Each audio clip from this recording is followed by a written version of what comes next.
कि अब्बा आ गया, असी सारे टकरा ना चुक के किताबां अगे रख लगी। हुण देखो एक दिन जदों बंदे दी किस्मत माड़ी। अस्सलाम वालेकुम भैणों ते भरावो, मैं तुहाडा अपना चौधरी परवेज टन टना टन। अच्छा जी, अज चौधरी तुहानू ना अपने बचपन दे पढ़ाई दे किस्से सुनाण लगा है। ए हुण तुसीं इतने खुश ना होवे भरावो, मैनू पता है तुसीं भी इतने पढ़ाकू कोई ना सो, तुसीं भी चौधरी दे नाल दे ही सो। अच्छा जी, चौधरी नूं बचपन में घर वाले स्कूल भेजदे सी, लेकिन तुहानू पता है चौधरी स्कूल ना लगदी कोई नहीं सी। जब छोटा हुंदा सी ना तो घर वाले सुबह स्कूल भेजदे सी। पहले तो मैं ड्रामे करदा सा, मैनू बुखार हो गया, वो घर वाले कहंदे सी शायद इनू बुखार हो गया। अम्मा कहंदी सी चलो चौधरी नूं छुट्टी करा लो, और सेहत तू अगे तो कोई चीज नहीं ना। जब मैं दूसरे दिन लगातार आकर मैनू बुखार हो गया, अब्बे ने डंडा काट लिया। अब्बे ने कहा नहीं, तेनू स्कूल जाना ही जाना, तू जाना ही जाना, और कोई हल नहीं। गला खराब हो गया। अच्छा जी, फिर मैं क्या करता सा, मैं सुबह सुबह मंजी दे थल्ले वड़ जाता सा। सुबह सुबह घर वाले मैनू मंजी दे थल्ले कटदे सी, चंगी कुट लांदे सी, फिर दो हत्थू चढ़दे सी, स्कूटर दे पिछे भालदे सी ते स्कूल छोड़ आंदे सी। यकीन करो मैं रोंदा रोंदा स्कूल जांदा सा, लेकिन वापसी ते चौधरी बड़ा खुश होंदा सी। जिस वेले टना टन होंदी सी ना, बैल वजदी सी, चौधरी सब तो पहले स्कूल नस के, वो मास्टर भी हैरान हो जान, चौधरी सुबह ते मरिया लामदा ते इस वेले जांदा ते इस तरह जे रेस दा चैंपियन। अच्छा जी, स्कूल वाले ना घर वाले ने कहा ए चौधरी नूं ना भेजा करो स्कूल।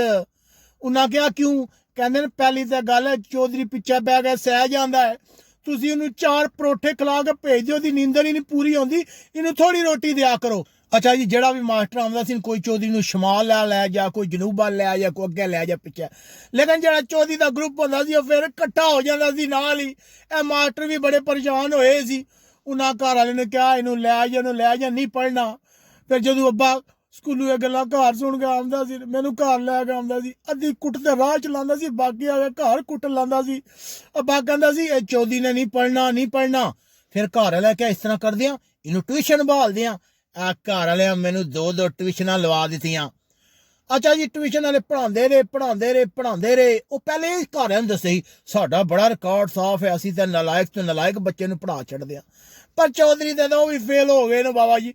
कुछ अरसे बाद उन्हें हाथ जोड़ के आख्या और साढ़े हत्थ हाल तक चौधरी नूं लै जाओ, असां इनू के पढ़ाना है। और बाकी जो नाल पढ़ने वाले उन्होंने भी खराब करता। घर वाले बड़े तंग सन। घर वाले कहा चौधरी तेरा क्या होगा?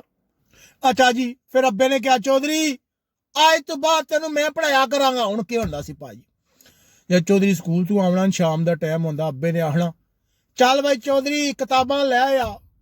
पहली किताब खुली फट्टी, अब्बे ने उत्थू 2 सट्टनियां। अब्बे ने कहना नलायक स्टूडेंटां दियां निशानियां होंदियां, किताबां पट्टियां होंदियां।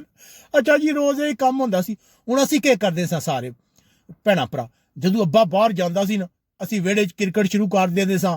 एक दी डिप्टी सिर्फ गेट ते होंदी सी कि तू कुछ नहीं करना, तेनू वारी देंगे, तू बाहर अब्बे का ध्यान रखना है। सह स्कूटर की आवाज आवे गली के कोने, तू फौरन अगाह करना। सही सिटी मारा ने कि अब्बा आ गया, असीं सारे टकरा ना चुक के किताबां अगे रख लगी। हुण देखो एक दिन जदों बंदे की किस्मत माड़ी होवे, अब्बा आ गया, उन्हें टना टना असीं सारे किताबां चुक के अब्बा आया। अब्बा दा माशाअल्लाह अज तो चौधरी भी बह के पढ़दा पिया। ए गली के कोने तो मैनू इस तरह आवाज़ां आ रही, इधर कोई आवाज़ां आ रही, हुण तो बड़ा सन्नाटा है। अब्बे ने अम्मा नाल तक्या, इधर तक्या, उधर तक्या।